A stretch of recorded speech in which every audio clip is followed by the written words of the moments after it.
we are on YouTube now.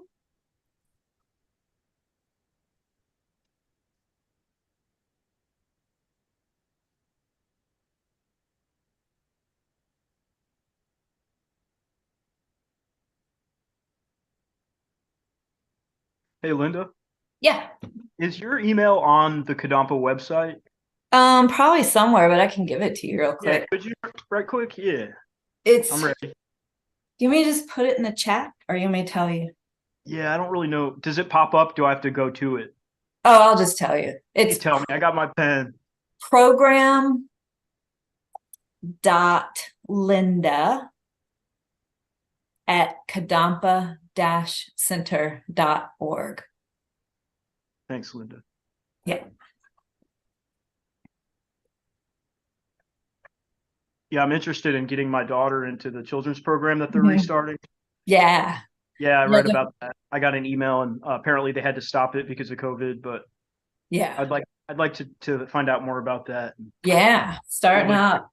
I'm happy to talk to you about it and then put you in touch with the two people that are going to be running it. Okay, thank you. So, yeah, but I ran it a long time ago, back when Okay. my kids were And you little. ran it for years. You ran it for With years. Aaron. It wasn't just me. It was two of us. Hi, Margaret. It was Hi, so Linda. great with the little ones. Hi, Margaret. Yeah, it was Hi.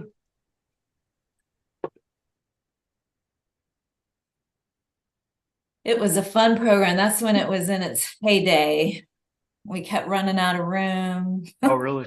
We Yeah. had Kids the running around everywhere. That's cool. yeah, it was amazing. We It had was great. small high school group, medium Okay. size middle school group that met out in the lobby of Kadampa Center. And then the nursery, which is now just a storage thing right now. And then the classroom building, the trailer that's across the way, there's two rooms over there. So we had like early elementary and upper elementary over there. And mostly I did the early elementary. Cool. It was fun. It was a lot of fun. All those kids are all grown up now. I know. All right. So I've got it at 7:01. Do you want to go ahead and get started, Karen? I do. I do. Um, so I'm so glad everybody came back and you're refreshed after the holidays and the holidays didn't slow anybody down. That is really impressive. So it's something. I don't know if anybody's new on YouTube, but anybody's welcome. This is our third session. I can't believe how fast this is going. So completed two. We have two more to go after this, and I'm happy to talk to anybody that missed the first two. And obviously, we're recording these now, so everybody should be able to get to the recordings if they missed any of the sessions. So we got a lot to do tonight. Good topics. We'll do a quick review from last week. Mostly we'll talk about mind because it's going to tie right into this week's topics, which are samsara and rebirth and karma. And karma's that's what got me hooked. That's when I knew I was all in, you know. And along with karma, we'll talk about the 10 non-virtuous actions, which is going to sound very familiar. There's no surprise there, but the connection with Buddhism is quite different than the way others perceive those 10 non-virtues. We'll talk a little bit because we commit those every day, right? The 10 non-virtues. So we'll talk about, well, how do you purify? At least we'll use one purification technique called the four opponent powers.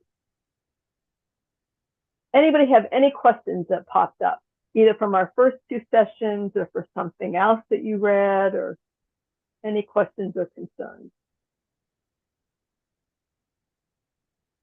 Okay, all right. We'll see if any pop up tonight. And I had mentioned a book by His Holiness last week, when we were talking about isms, and the idea wasn't that you become Buddhist or you give up what your beliefs are, but that we're just good at whatever it is that we believe, and we bring some of the principles and philosophies of Buddhism to our lives. And the book I was talking about is called Beyond Religion. And I thought it was non-secular ethics, beyond religion, non-secular ethics. So it looks like it's just beyond religion, and he must talk about non-secular ethics a lot. But from the first chapter, it was like I couldn't put the book down. The first chapter really is a nice summary, but His Holiness just talks about if we let go of all the isms, if we just focused on all the goodness that some have to offer, compassion and generosity and respect and, being of service to others, that's what makes us good people. So it was good. It was a powerful book. So I just wanted to mention the name of that. So we're going to do a meditation, just a brief one. And I might combine two, but have you ever done the 9-round breathing meditation? I know if you took David's class, you did it. Has anybody not done the 9-round breathing meditation? Okay, a few people haven't. Okay, good. So I'm going to explain it as we go through, but it's one of those, it's actually one of my favorites, and I probably do it most mornings. There's a couple of ways you can do it. The best way, especially when we're starting out, you take 3 deep breaths through each nostril. So you start out by plugging your left nostril, you breathe in through your right, and then you switch and you exhale through your left. And you do that 3 times. And then we'll plug our right, breathe in through our left, and we'll switch back and forth with that. And then you breathe in through both nostrils. Venerable Rubina, and I'll talk more about her later, but she doesn't use her fingers. She just thinks about what she's doing, and she doesn't actually plug a nostril. But I do think it's a good idea, especially when we're all first starting out, is to use your fingers, and you use your ring finger because it's considered the quote unquote the cleanest. So we use the less contaminated, I should say. So we'll use our ring finger. And the whole idea behind the 9-round breathing is that we have this flow of energy through our body. And we have, I don't know how many chakras, a lot of chakras. We're only going to focus on 3 main ones today. But the idea is that when energy is blocked, it prevents our concentration. It leads to illness and sickness. And so the whole idea is to remove obstructed airflow, make sure we have good airflow. The mind is said to ride on that air, to ride on these winds. So if the wind is flowing nicely, our minds are flowing nicely and neutral and balanced. And that's what we're looking for, more serviceable minds, more balance. That's what's going to lead us to a calm, relaxed, happy mind. And the 9-round breathing can do that. So Geshe-la will tell you that you should do this at least once on most mornings before you sit and pray or meditate. Most people, because of limited time, you don't want to spend that time, but at least once in a while do it.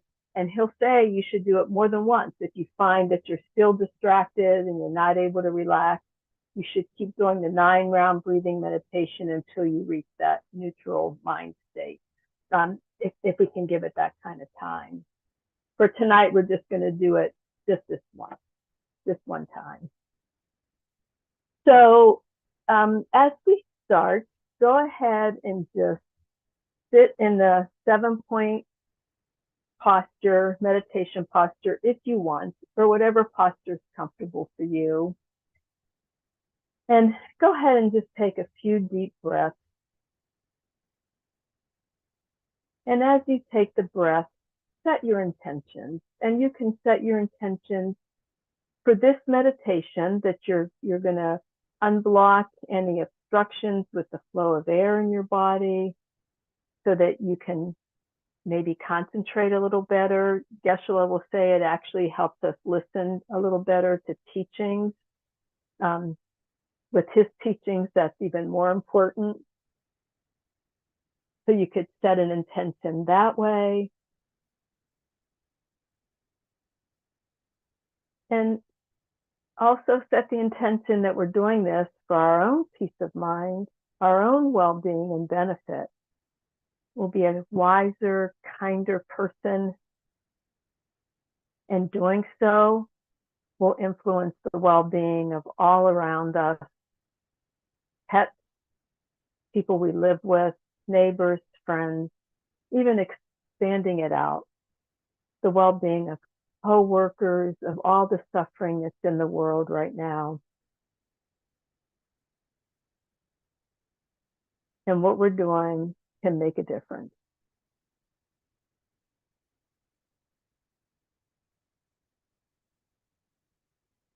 So begin by visualizing and just return your breath to a nice, normal, comfortable rhythm for you.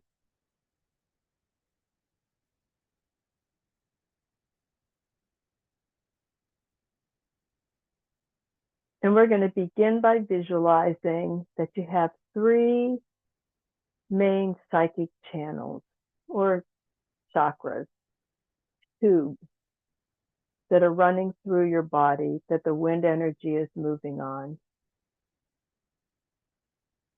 You have a central channel and then a channel on the right and the left, just in front of your body, from the crown of your head down just below your navel. And these 3 channels are round, they're hollow, they're about the size of a thin straw. The walls are very fine, they're smooth, they're very flexible. The channels are luminous, they're just clear and luminous. These 3 channels, the central channel, right and left, they meet just below your navel, about 4 finger breaths below the navel. And that's where they join. And if you want to watch me do this, you can open your eyes and just take a deep breath in and then hold your left nostril closed with your ring finger and slowly exhale through your right nose.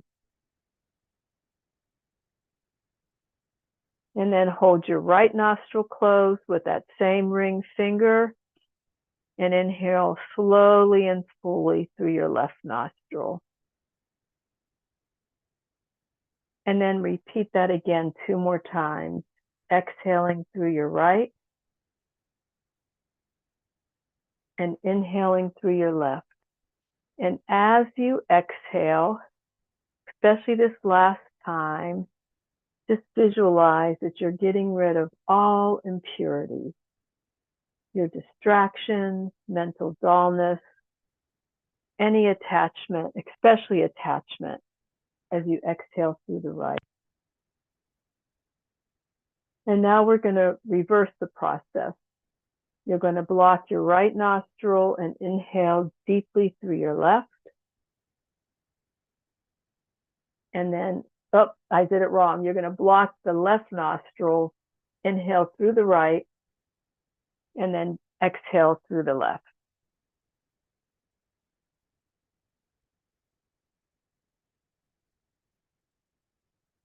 Inhale through the right. Alexa, And how do you exhale spell through the- gourmet? Gourmet is spelled. And then one more time. And right before you're ready to exhale, as you exhale through the left, again, think you're getting rid of all impurities, especially anger. Letting go of anger as you exhale through the left nostril. And now inhale slowly and deeply through both nostrils,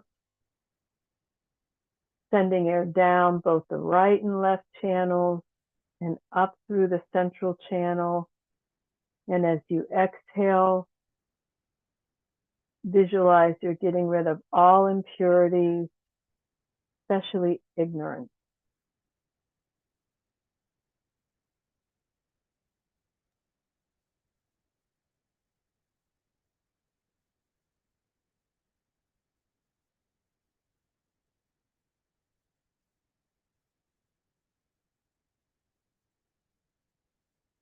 So just imagine you've purified the channels, you've let go of attachment, anger, and ignorance, and just pretend that this flow of energy is just flowing smoothly through all the channels without obstruction.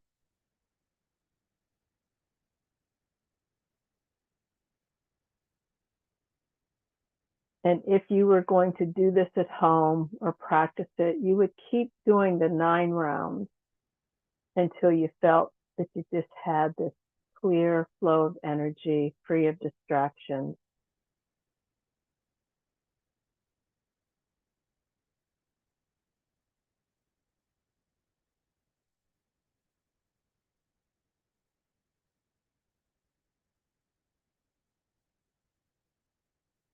And last week, we practiced focusing on the cessation of the breath and the space between breaths. And we talked about mind. And this meditation is called Clarity of Consciousness. Just going to introduce it. You have a copy in your handout. But just imagine that you're laying in this huge field. And when you look up, the sky is completely unencumbered. You can see for miles in all directions. This clear, luminous blue sky.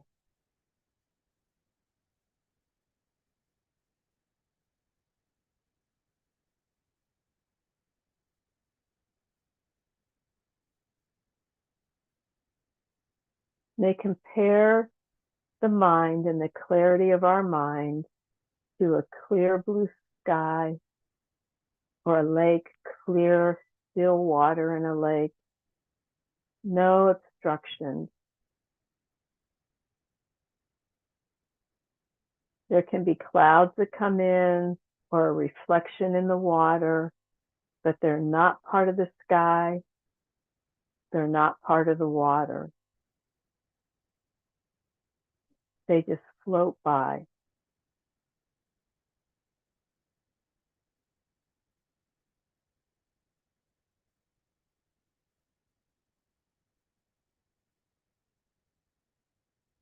No matter how long it takes, that blue sky is always behind the clouds, just like the clear luminosity of our mind is there behind any thought, any distractions that we have.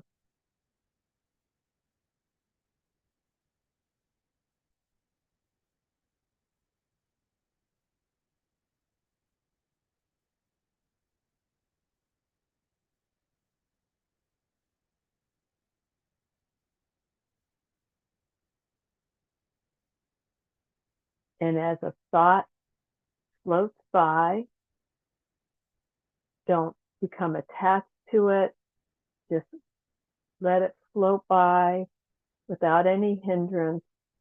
If you find you've grasped onto something, just gently let it go, let it float by. And we find the more we practice that, the less the thoughts control us, and they just poof, they just disappear when we don't give them any energy, any attention. And go back to that visualization of the clear, open sky.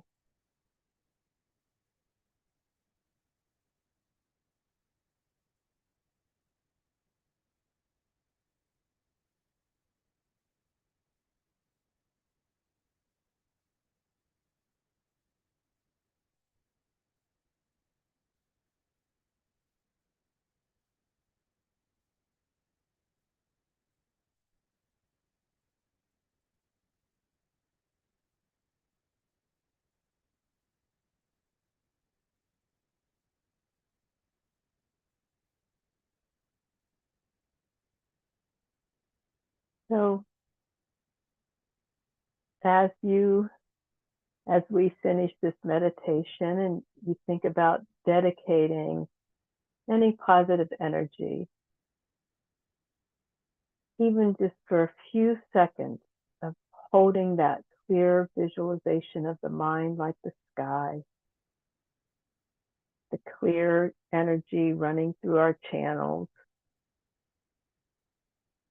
And as much as possible, remember that this is the natural state of your mind, this spaciousness of mind. This is how mind truly exists. And as you can connect to this over and over again throughout your day, even at night when you wake up, you can just think about the spaciousness of mind and let go of any thought.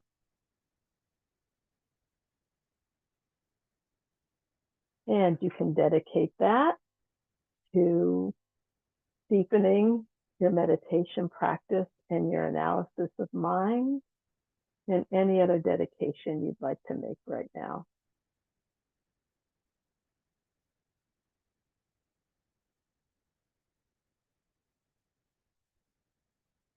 And then you can just gently open your eyes.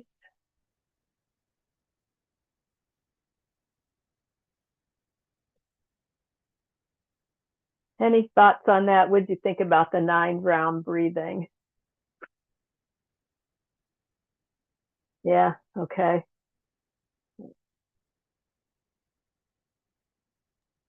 All right, so Real just quick, to Karen, review, I please. just want to let everyone know that I put the link to where you can find the course handouts in the chat on Zoom as well as YouTube, so you can find those there.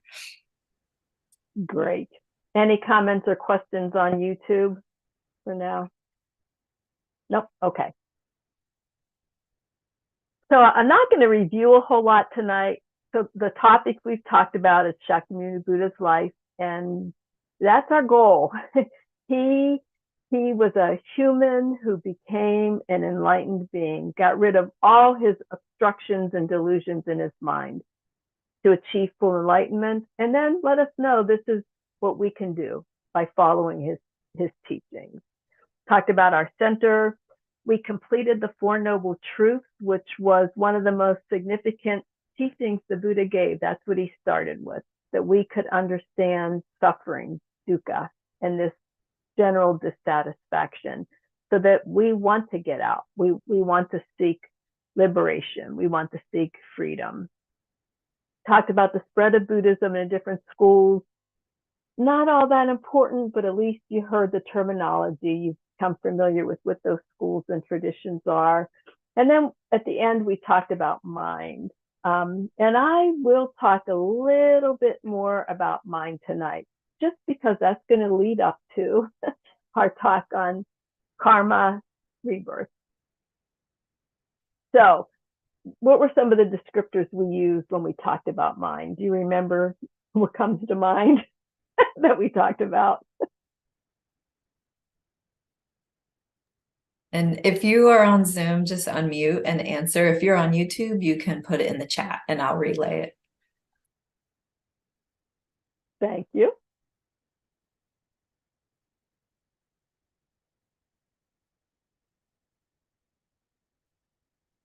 So I'll give you a few. We talked about that the mind is knowing, right? Its whole function is to know. It's clear and luminous. People will, it is synonymous with awareness. We'll say mind, awareness, consciousness, but it's not that mind possesses awareness, has that quality. It's that mind is awareness, is the way they describe it in Buddhism and pretty much in science now. We have different levels of mind. So we have this subtle level, very subtle level, that's the clear knowing mind. Most of us can't even access that. That's what we're trying to access in meditation. That's what'll get us closer. But it's covered by the gross mind, right? All the senses. So we're constantly, our senses are always on alert, you know, except when we're falling asleep and letting go of our senses. But otherwise, smell, taste, touch, hearing, there's always something going on that comes in and is processed through our mind. Our mind becomes aware of it. If we can get under that gross level of mind, we get to this more subconscious level of mind. And meditation can help us do that. Mind is formless. We say that the mind and the brain kind of use each other, but the mind is, the brain is a form, it's an organ. The mind has no form, no color, just its clear luminosity. That's what the mind is. Clear like the sky, like the lake, like the meditation we did. Mind is always changing. That's an important concept in Buddhism. It should be an important concept for all of us. We can change our mind. Our mind can actually change our brain, change the physical structure of our brain. And science backs that up. The whole concept of neuroplasticity is changing neurons, changing synapses between neurons. I don't know if I mentioned this last week, but and some of you might have seen some of these because I believe now they're being recorded, but His Holiness started the Mind Life conferences. I don't remember when, several decades ago. They offer these conferences annually all over the world. They pick different locations. It's been in the US before. Actually, one was supposed to be at Duke and it was canceled, but the closest one I think to us was at Emory University, and that was a number of years ago. It was on depression and mental illness, and they invited the public, anybody that was in the healthcare field, who was a counselor, just for any reason you could sign up to go. It's just fascinating to watch. They're scientists, physicists, psychologists, neurobiologists, people from all over, scientists from all over the world that come to talk about search and findings and get His Holiness's idea, and His Holiness just interacts with them, asks questions, interjects, gives them ideas for their next research project. It's fascinating. So science is catching up with Buddhism. What was the name of those events? Sorry, it's called the Mind Life Conference. Okay. And I think if you go to you can Google Mind Life Conference. And I think if you go to the office of His Holiness the Dalai Lama, his YouTube channel, I can't say for sure they're on there. I know I've seen recordings. Can't say for sure where I've seen them. But it is, and they're on different topics.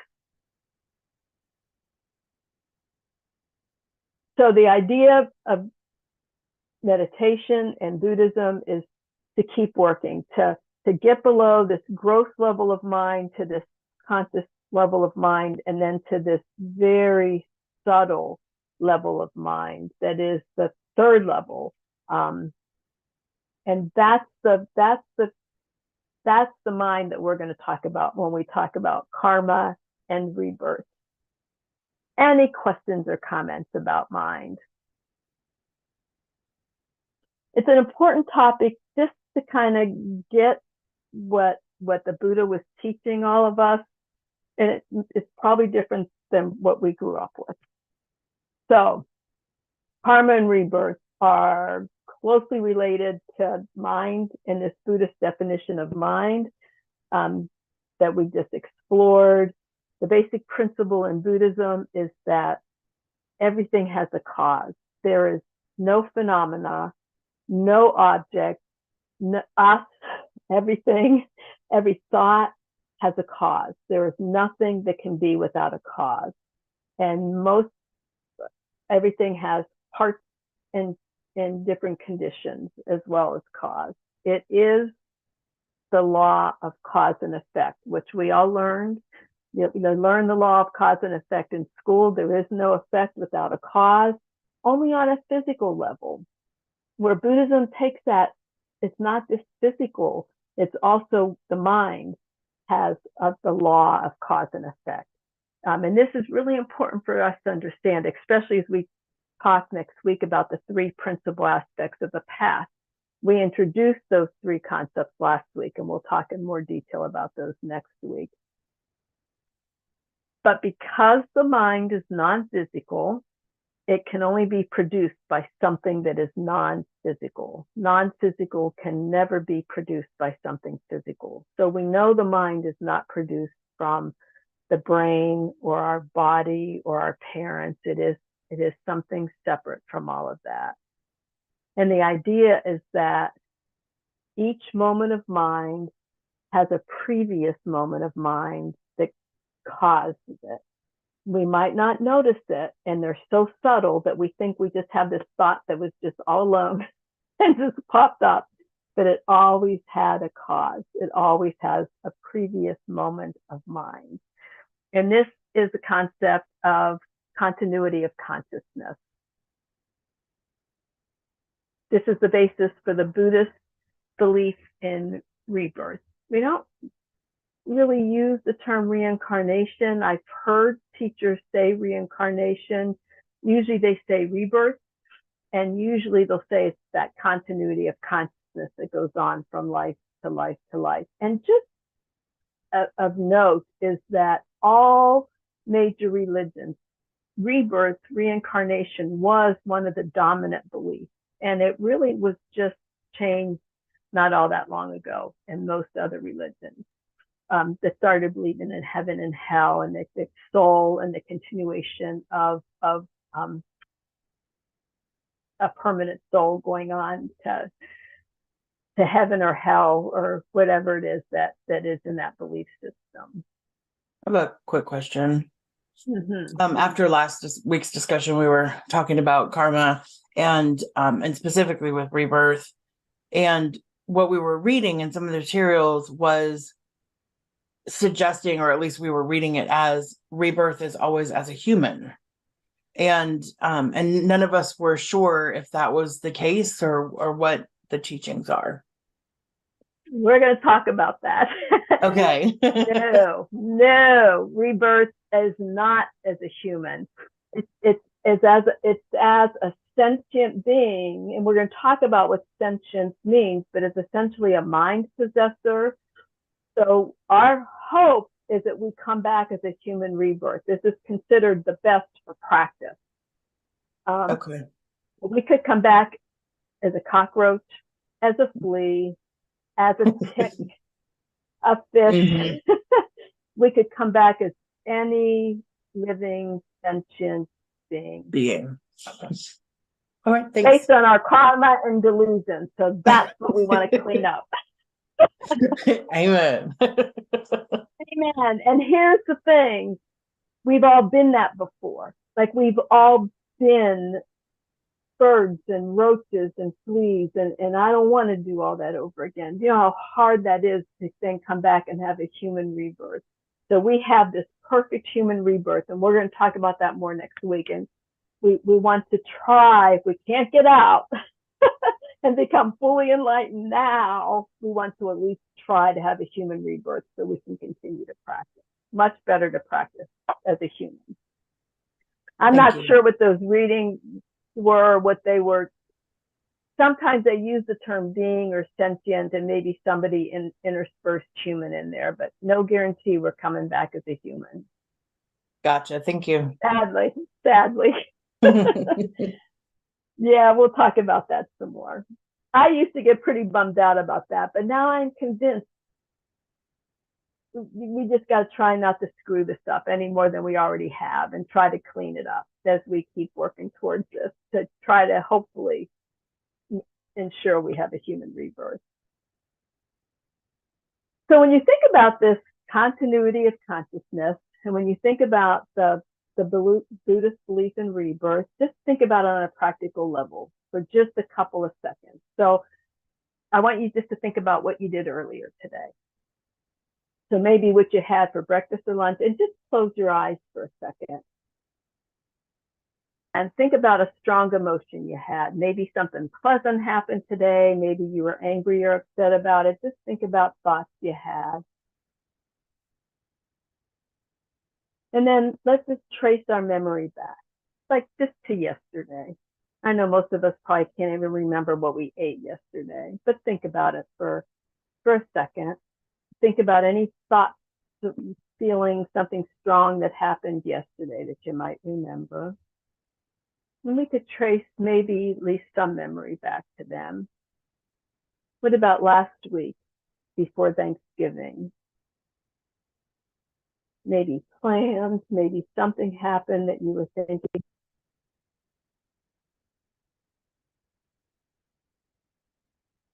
You think back a few years ago. Anything that happened besides COVID. That COVID was probably pretty significant for all of us. Probably left a significant impact. And what about before COVID?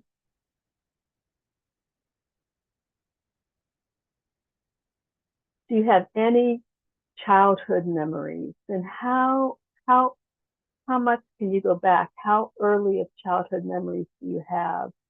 I hardly have any.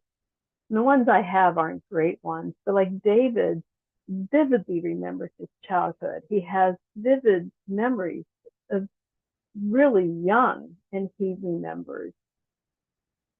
And whether we can remember that or not, we know we were a child. You know you had something going on in your life back then. And if you keep tracing each moment of mine back to a previous moment of life, we know we were born, right? You know you had to be in your mother's womb.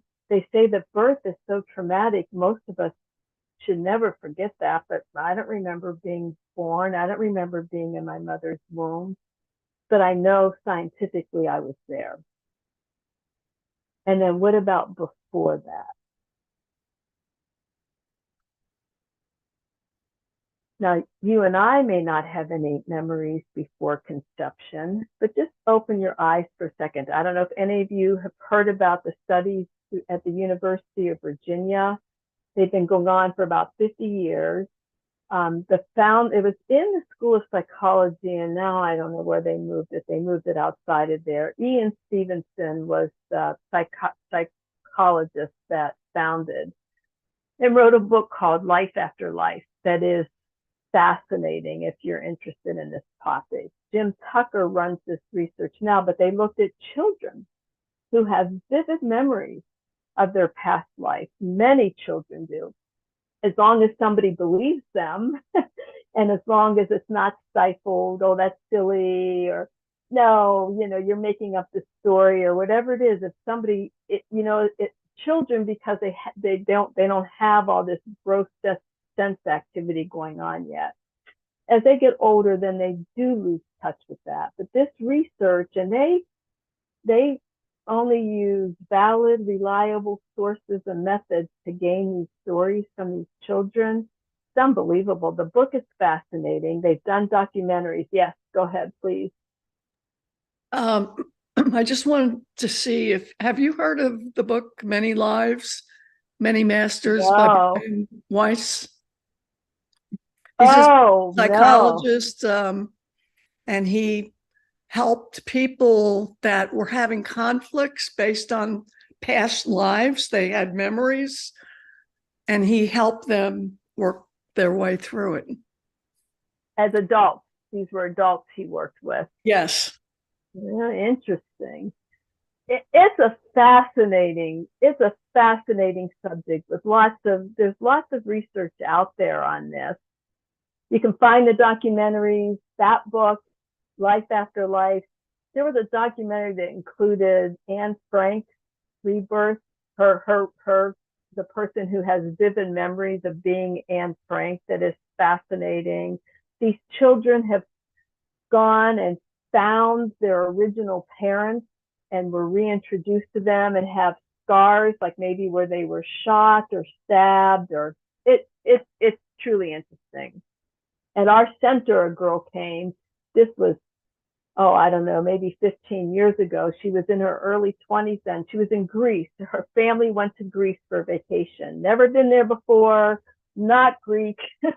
We're doing a cruise, and they had a land excursion, and they got lost.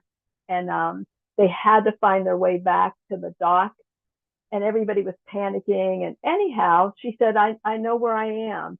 Like, she directed them to what street to go on. Just listen, it gives me goosebumps just thinking about this. But she can't do it now. She has no recollections of Greece. But at that time, something sparked, probably like these adults, and she knew she had been there. She knew what she had to do. So it's interesting research, whether you believe in rebirth or not. This is just a hypothesis to sit with. But it is, this is an important aspect of Buddhist philosophy, especially when it comes to continuity of mind and karma, which karma, most people get on some level. The continuity of mind takes a little bit more to get through. But if we had an unencumbered mind, unobstructed by all of our delusions and karma, like a Buddha, we could see our past lives and we could see our future lives. And that's what the Buddha was able to do. And as the Buddha did this, he realized that this consciousness can have no beginning. That was a question that came up our first night. Was there that, like, in the traditional Judeo-Christian things, God created the world, something happened that started this whole process, and that doesn't exist in Buddhism. There is no beginning of consciousness. Everything has to have a cause. Now, His Holiness, and I've heard His Holiness say this more than once, he has no problem with the Big Bang Theory. Sure, there was a Big Bang, and it started this universe that we're in.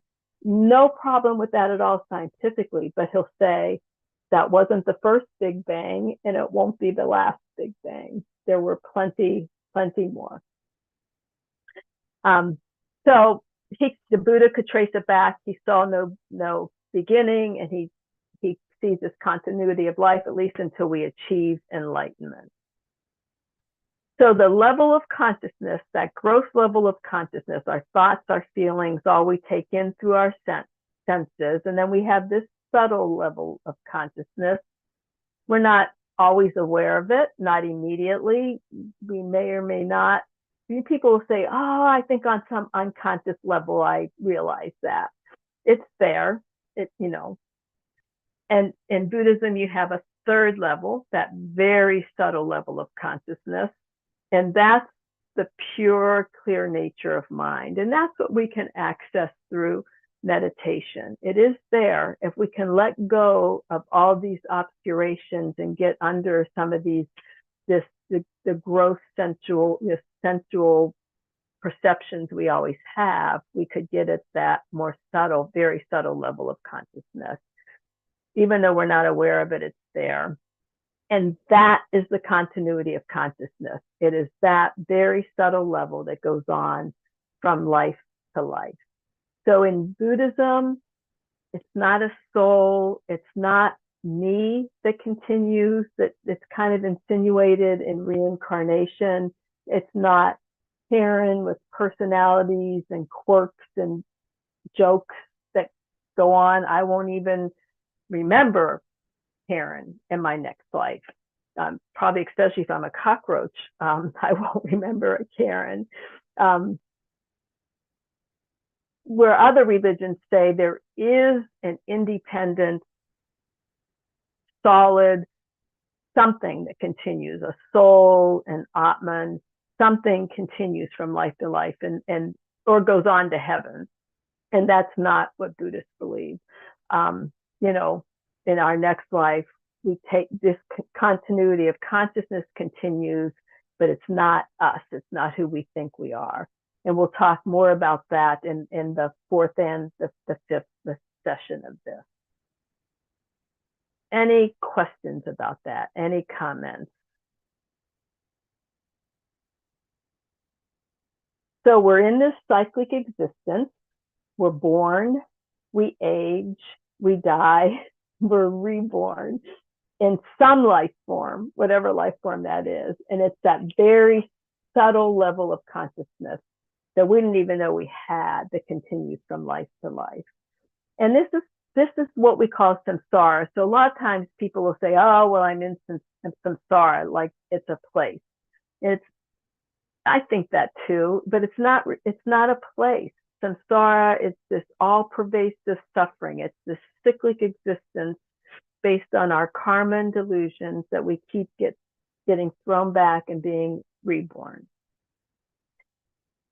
A human rebirth is the best because we can learn, we can practice, we have this understanding of what causes happiness, what causes suffering. It's much more difficult in the animal realm to have that understanding. So a couple of definitions to contemplate on and consider, and the one is rebirth, that stream of that subtle mind energy that's reestablished in some new body, some new form, conditioned by our karma of previous lives. Rabina did. Have any of you listened to any of Venerable Rabina on Zoom or heard of her? So some of you have.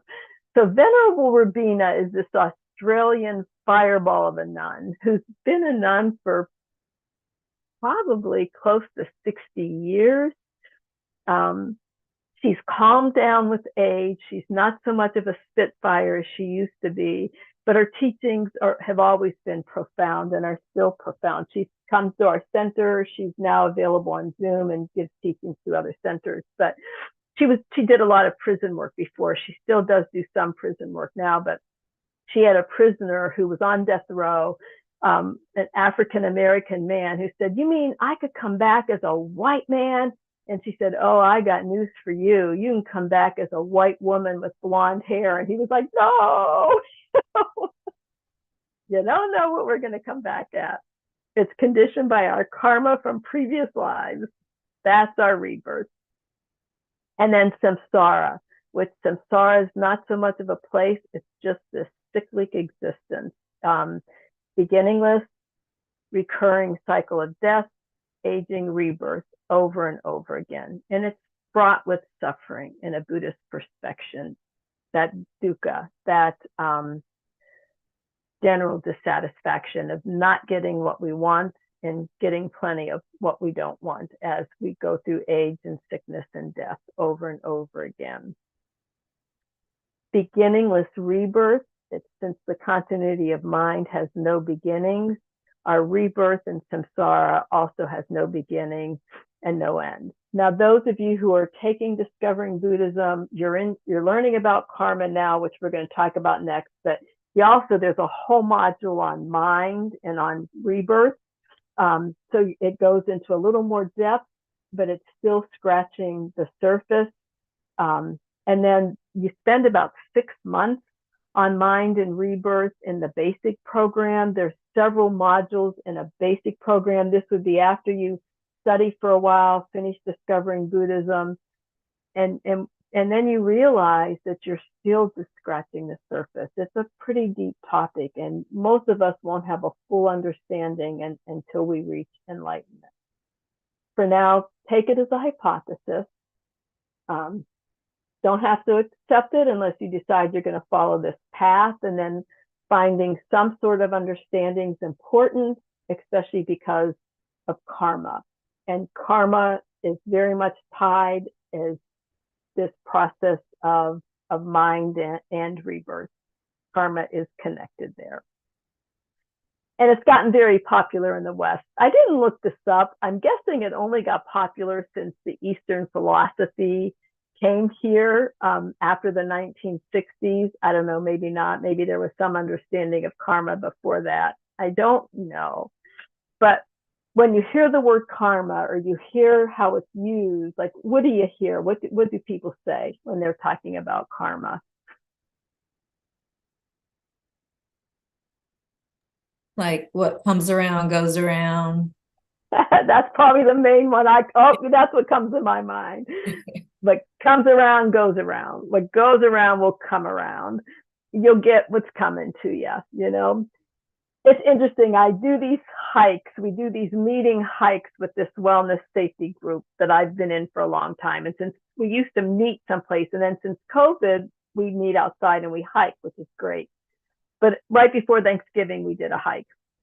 And before we started talking about the topic for our monthly topic, one girl was having house maintenance done, and she was really upset. She said he ripped her off. He did shoddy work. He overcharged her. He didn't come back to fix it. She's a single woman living alone. She just felt taken advantage of and like lost self-trust. And she kept saying, I know he's going to get his due. I know karma, karma's a fact. Karma is real. He's going to get his karma, but I want to see it happen. Like, she wanted revenge. She wanted that punishment, which she thought was deserved. And that is not the Buddhist approach to karma at all.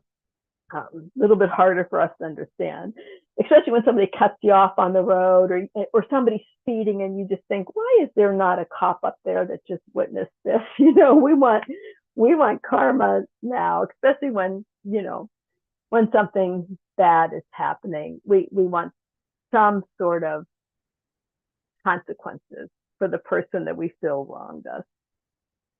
But the subject of karma is one of those that are so deep that I have no business even talking about it on this level. To fully understand karma, we'll actually have no understanding, barely any understanding of karma, except for as we scratch the surface until we're enlightened. It's only that omniscient Buddha mind that can understand what we're creating when we're creating karma, what the outcome's going to be, what's going to happen, and when that karma is going to ripen.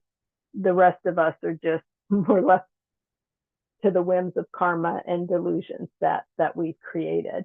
But it's still an interesting topic to explore. For me, I mentioned it was a game changer. Until I had my limited understanding of karma, being raised Catholic, that was the one question, the questions I kept going back to is, I don't understand. I never understood how God could let these horrible things happen to people for no reason. Like, my mom would always say, think of the poor souls in purgatory, or you have to eat your food. Think of the starving kids in Africa, or, she would always, and I would say, yeah. And why are there starving kids in Africa? Like, why would a God do that? And the answers would always be, as you've probably heard, that's God's way, or they didn't find Jesus yet, they're not saved. Oh, but I kept thinking there's got to be an answer. And once I learned about karma, it was like, it just made sense. There is no God that's deciding these things. They're like a puppeteer up there with the strings playing the rest of us. It's a system of cause and effect. It's the law of nature. So karma literally means action. And Venerable Rabina defines karma, and others do as well. She's the first one that I heard it defined as intention. So it's not just an action itself, it's the intention even of the action.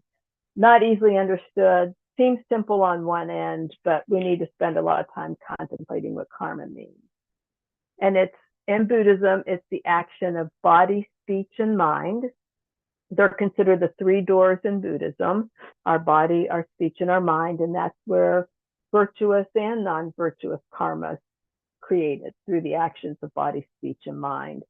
These actions leave an imprint, or some people will call it a seed or an impression on the mind. I don't know why a seed, any of those terms, whichever ones makes more sense to you, but I think a little seed being left on my mind with every action you do, minor or major actions that we do. The imprints are left on our mind. On a mundane level, you can see what these imprints or impressions do. Say somebody who is practicing being a musician, they're learning how to play the piano, or an art form, or maybe a sport. They're practicing basketball or soccer over and over again, constantly leaving imprints, constantly practicing, constantly improving. And you can see the difference that makes. Might make a few mistakes. They learn from those mistakes. They pick it up and they master whatever the art form is that they're trying to master. And that's because of that impression left on mind. And the Buddhist philosophy of these actions are that they all of them leave an impression or seed on our mind. Every action produces a result. There is no action that does not produce a result that we won't experience in the future. Probably not in the future of this life, but in the future of our next lives. It might not even be the very next life, but we will experience all karma we will experience in the future. What you experience, what we're all experiencing right now, even finding the Dharma, finding the Kadampa Center, coming to these teachers, that's from whatever past karma we had that brought us to this point in our lives. So whatever we're experiencing now is the result of our past life. What you're saying, what you're doing, what you're thinking in this life, what we like, what we dislike, how we view the world, all based on our past life, and will determine our future life as well. It will result in the future. It is the law of cause and effect. We might not have a whole understanding of the karma effects, but it is the law of nature. It's the law of cause and effect. True on a physical level, true on the mind, on this non-physical level. And we often think of it as bad, right? We don't want to have that person's karma, or we don't know what we did to deserve what we have now. But virtuous actions plant seeds as well. So that all the virtue that we do is planting seeds. So we all have a roof over our heads. You have enough to eat. We have money to pay bills. Whatever we're experiencing now is the result of past generosity. And if you're generous now in this life, then hopefully in future lives, we're creating that seed to have comfort and wealth in our next lives as well. We're creating all that now. There was a dog, this is a true story. A woman left she was a multimillionaire, and she left everything to her dog, a little poodle.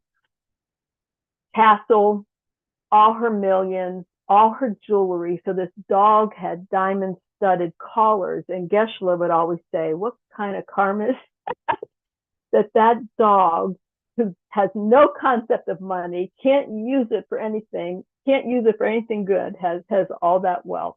Talk about weird karma. That's the understanding that we'll never get on any level, but it happens.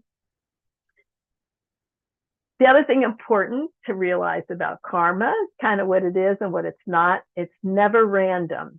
Every action that we take has a result, and you can't experience any karma that you didn't create the cause for. And there's no scorekeeper in the sky.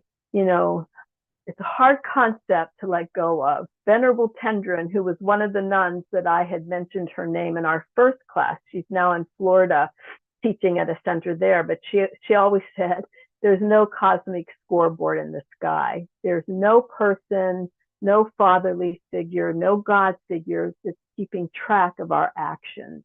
In Buddhism, there wasn't a need to have a creator God. You had the law of cause and effect of karma. And maybe that's the way some people would think of a God, would be this law of cause and effect. But it's not a person or being controlling it. It's us. But nobody else is keeping track. Hard thing to let go of. We still sneak around like, does anybody see me do that? And it doesn't matter because it's a law of cause and effect. You don't have to be seen. The imprint we earn. They leave this imprint is directly on that subtle mind. That's where these seeds are planted. Robbie Watkins, who some of you have taken his class, he's the director of our center, and he teaches Discovering Buddhism with Linda. He's one of our teachers, but he describes karma as a psychological process. So it's a psychological process of this physical concept of law and effect. Easy to see it as a punishment and reward, right? But karma is kind of neutral. It's like gravity. There is no punishment and reward. You did something, we reap the effects of what we did. it's like gravity. If you jump off a building, you are going to hit the ground unless there's netting under there, or something to stop you. You will hit the ground, and it's the same with karma. We will reap the results of what we sow.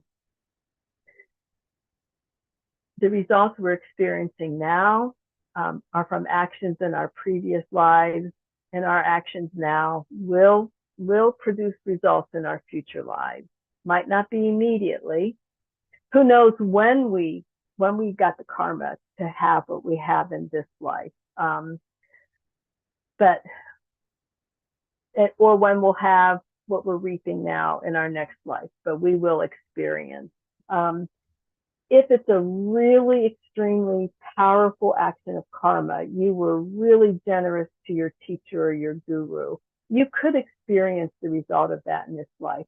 Or if you harm your guru or a parent, you could experience the negative results in this life as well. Most karma, we don't experience the result in this life. So there's 4 laws of karma that I'm just going to mention and quickly explain. And then if you're interested, there's lots of books on karma and lots of other classes to take. Any questions before I say what these 4 laws are?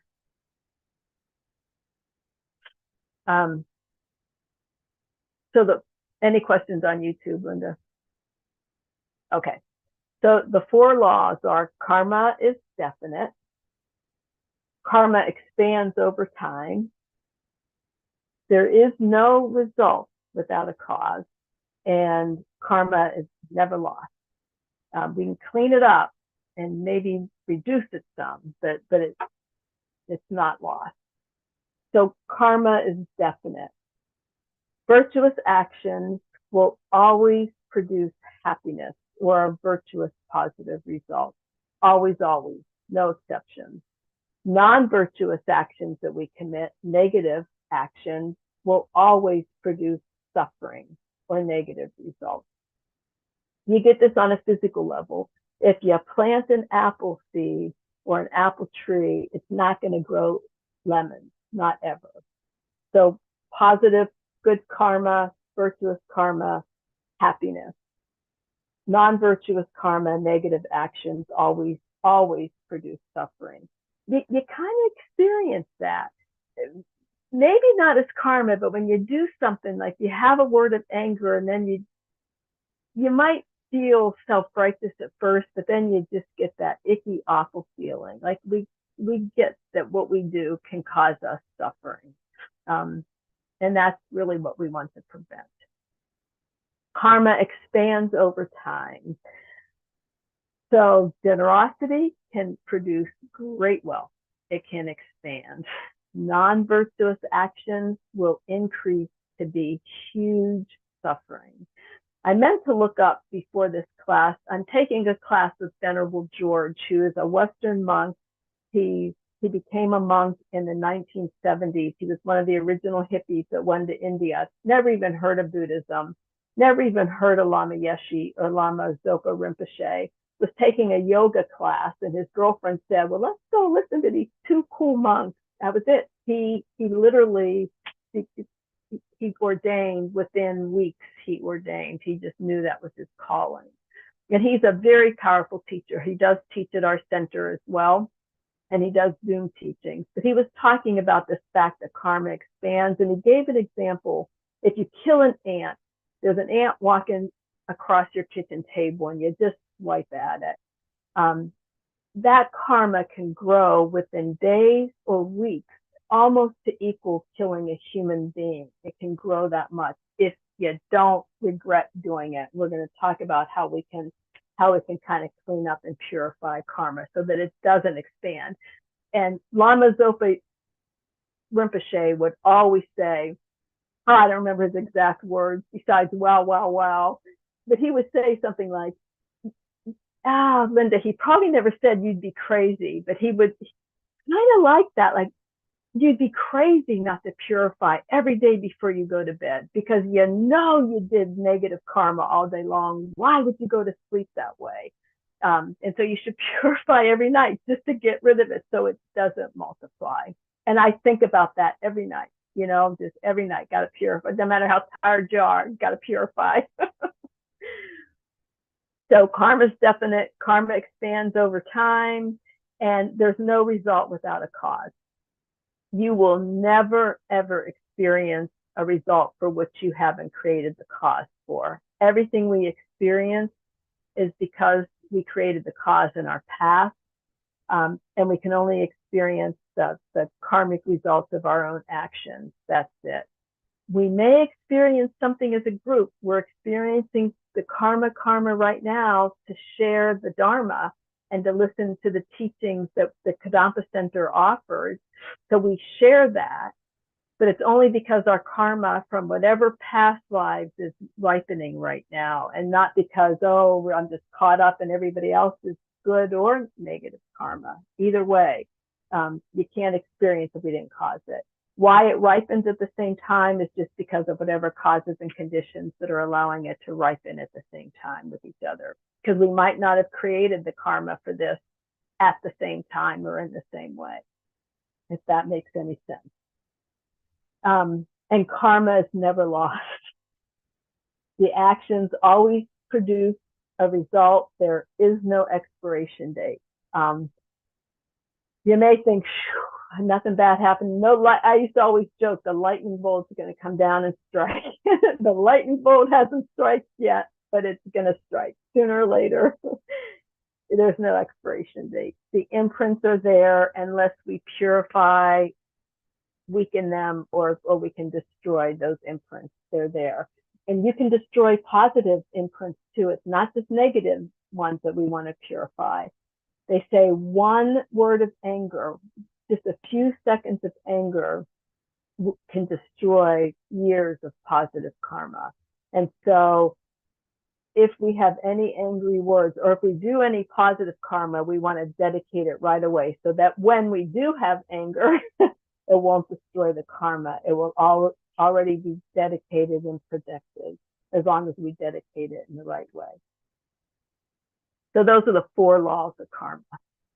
And then there's 4 aspects of karma. These are a little harder to think about, but it's not a difficult, it's hard to understand, not a difficult topic just to kind of comprehend it. But so the 4 aspects of karma is that there's a ripening result. The rebirth we take, human, cockroach, flea, dog, cat, whatever rebirth we take, may not be our next rebirth. It could be later, but the ripening result usually they'll call it throwing karma. It throws us into this next state of rebirth that we're going to have. So there is a ripening result of the rebirth that we take. And then there's the possessed result, what type of environment we're born into. We all have tremendous good karma that we should not waste, just being born here in the USA, being in this land of plenty. I don't know how many of y'all are from Raleigh.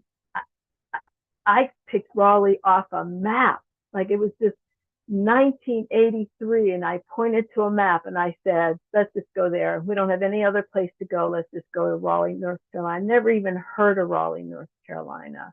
I get worked up just thinking about it. When I think about the gurus and all my past lives that led me to here, the caretakers of my consciousness that led here, it just kind of blows me away.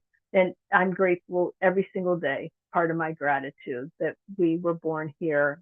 We weren't born in a war zone. We weren't born somewhere where there's no food, no water, or we have to walk miles for water. We were born here. And that's the possessed result, that the environment we're born into is part of our karma. And then experiencing the result similar to the cause. You are robbed because you stole in the past. You're lied to because you lied in the past. When Krista was complaining about the shoddy work and she lost her trust in this guy and how could he rip her off like this, I wanted to say, but it's not the time to say it. I wanted to say, well, you created that cause. There's nothing that we're not experiencing that we didn't create the cause for. But it's easy to become a victim. I'm a victim every day. And then, so that's experiencing the results similar to the cause. What we experience now, we cause to happen. And then we're creating the results similar to the cause. Our tendencies or our habits that we repeat over and over again. And if we don't break those negative habits, we're creating the cause to keep repeating those tendencies. So if you steal, you're stealing because you stole in the past. Like I have this terrible habit of exaggerating that I keep trying to break because that's a lie. I don't want to exaggerate. And I know I'm creating the cause to keep exaggerating in the future. So those are the tendencies we want to break. Verbena tells this story about this little boy. His parent, he was born into a Buddhist family, but he loves to fish. And Verbena says that the mother was just distraught. He was like a magnet to want to fish. He didn't even like eating the fish. He just liked fishing. But that was the karma. That was his habit and his tendency. And he was creating that habit to keep killing, to keep fishing in the future. Maybe now that he's grown, it's changed. Who knows? So Stephanie Smith, who some of you might have met, she's one of the Discovering Buddhism teachers. She's a longtime practitioner, an incredible practitioner. And when I took Discovering Buddhism with her, she describes the karma we experience in this life and that we will experience. She says, just think of this body, think of this life as a hotel. And we're the custodian of this hotel, this room that our consciousness is in. We want it to go on and be happy and continue on this positive route that we've already started. And that's up to us, that we can be that kind of custodian, or we can just say, I don't care about my future life. It's what I want to experience right now. And we can be more self-centered and selfish in this life and not worry about the suffering in our future life. Either way, that future continuity of mind will reap whatever it is that we're creating now. Oh, I see somebody's dog. And if you want to think about what your past life was like, natural curiosity, just look at your life now, gives you a pretty good window what your past life was probably like. If you want to know what your future life holds for you, just look at your mind now. Look at what you're doing now, because you are creating what your future life will hold. You'll get the results through cause and effect. Similar, like if you hit someone and they hit you back, it is maybe not that quick, but those seeds are planted and will come back, even though we might not experience immediately. Questions, comments?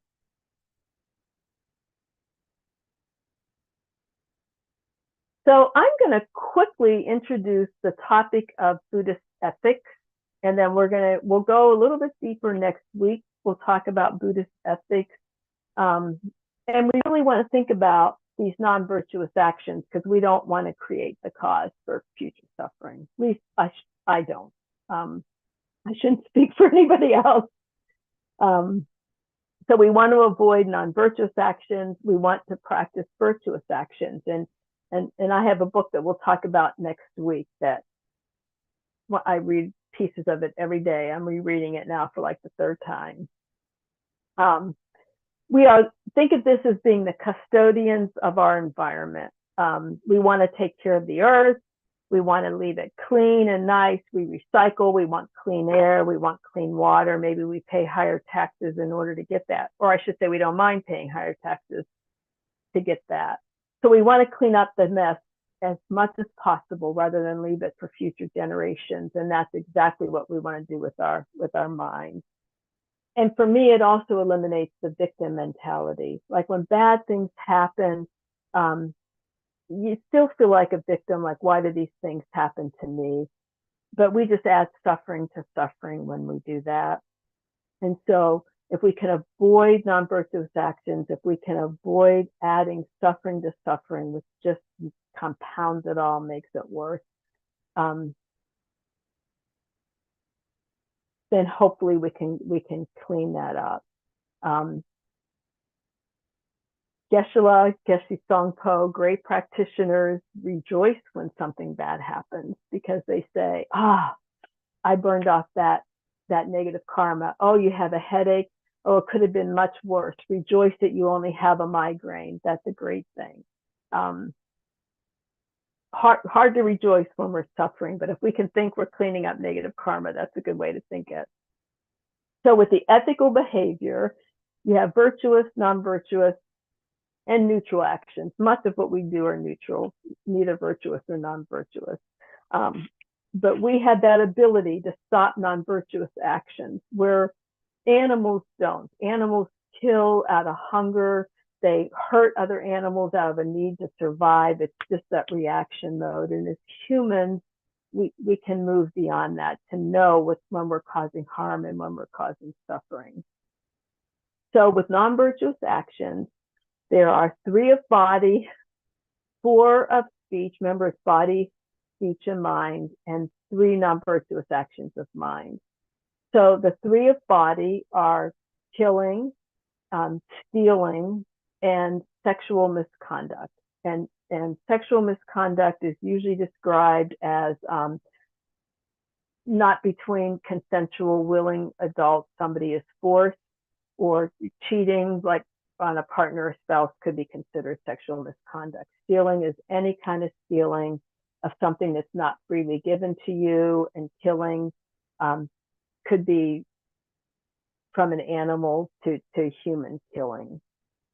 The 4 of speech are lying, including white lies and exaggeration, speaking harshly to another person, slander, which is also called divisive speech in Buddhism, and gossip is actually a non-virtuous action of speech. Gossip is kind of idle speech. We think of gossip as harmless, but is it harmless? Most gossip isn't gossiping about something good about somebody. Usually we're spreading something malicious about somebody. And at the very least, we're wasting a whole lot of time gossiping. And then the 3 of mind are covetousness, ill will or anger, any anger, and wrong views. And I know all these sound familiar, but why is completely different than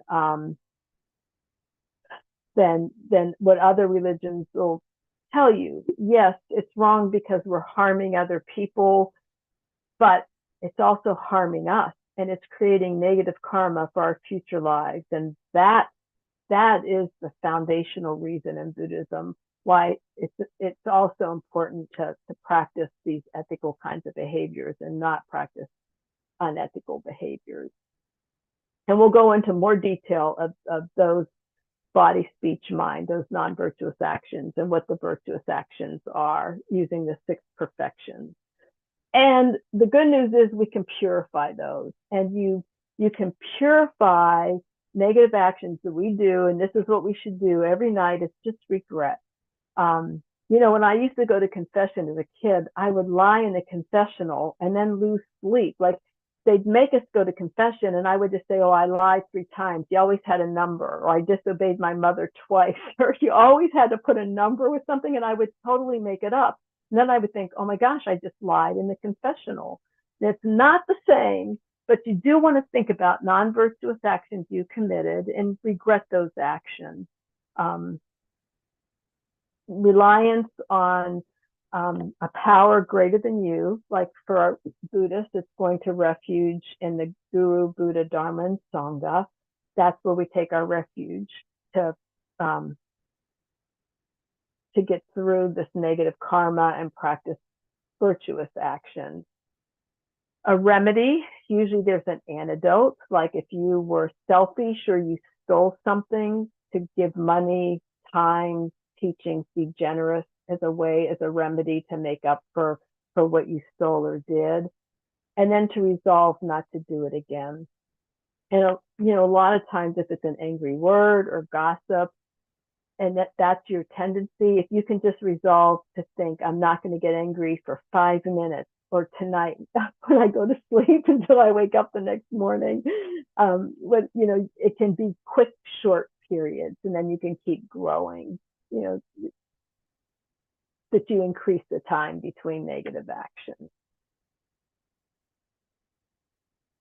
Any questions before we end for tonight and just have a brief meditation before we go? Or any comments? Yes, Henry. Go ahead. Nope, I can't hear you yet, Henry. Can you hear me? Oh, I can hear you now. Yes. Okay. I just want to thank you for elaborating on this, because on November 20th, Don taught it in class. So I'm looking over my notes as you share, as you explain things, and it's really helping me have a different perspective, but it's all really helping me. So thank you. Oh, good. Boy, that is a great compliment to know that I'm even close to what Don Brown teaches. Yeah, thank you. Okay, good. And that the karma, I'm telling you, karma for me, that there was no going back once I learned about karma. And we'll talk about that more next week, because we'll review the non-virtuous actions. I might not review a lot about karma. We'll see what kind of questions come up. We're going to talk about the preciousness of human rebirth and why having this rebirth is so important, and trying to get another human rebirth if we can, because it takes a long time to get this back. We'll talk about that next week. We'll talk a little bit about the Buddhist view of death.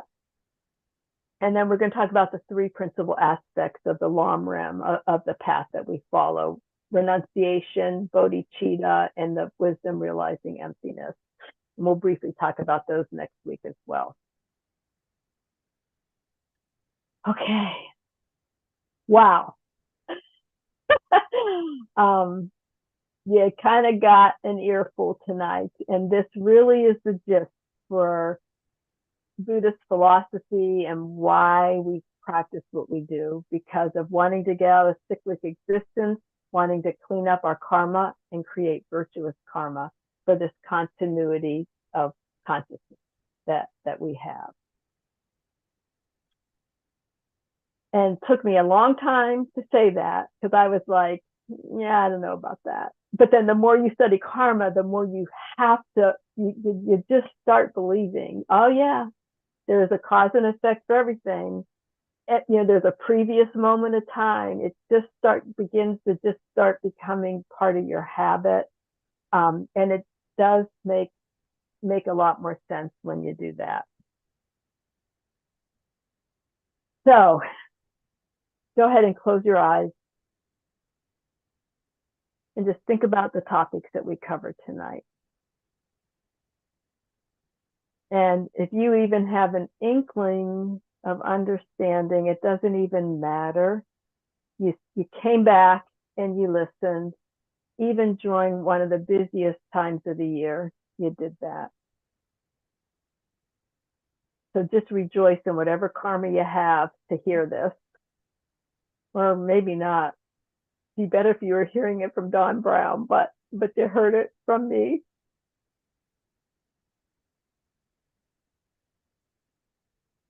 And just think and dedicate whatever merit we gain. Think of it like planting seeds in the earth and putting dirt over it so that they can germinate and not get blown by the wind. Or adding those positive actions like little drops of water. I mentioned that last week or the week before, in this whole cosmic ocean, so that all these positive actions can grow together.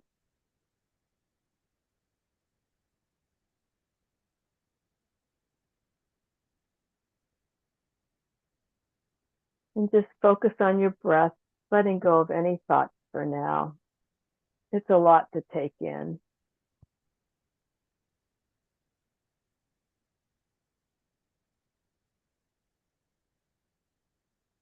And just let any concerns or doubt, just let them go. Because those concerns and doubts are okay, especially now. Doubt and questioning are good.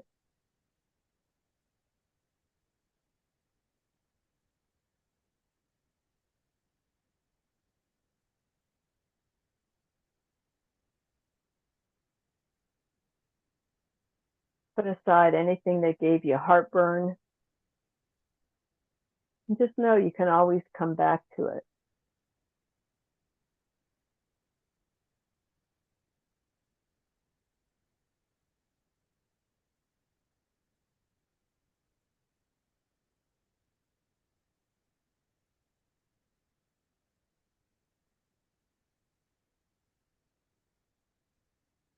Dedicate the virtue of your effort so that it's not lost.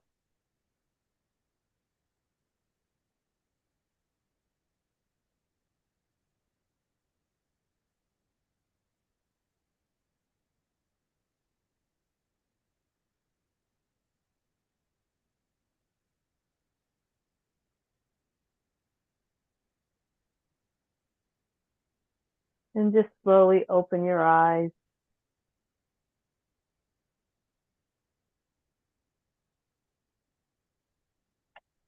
Any questions bubble up between now and next week, feel free to email me, mastriani.karen@gmail.com. If there are any questions you can, or you don't email me, you can ask them next week. Just jot down any questions, anything you want to explore further. And if I can't do it, Linda or I will find somebody who can answer it for you. All right, anything before we go? Cool. Have a great night. Stay warm.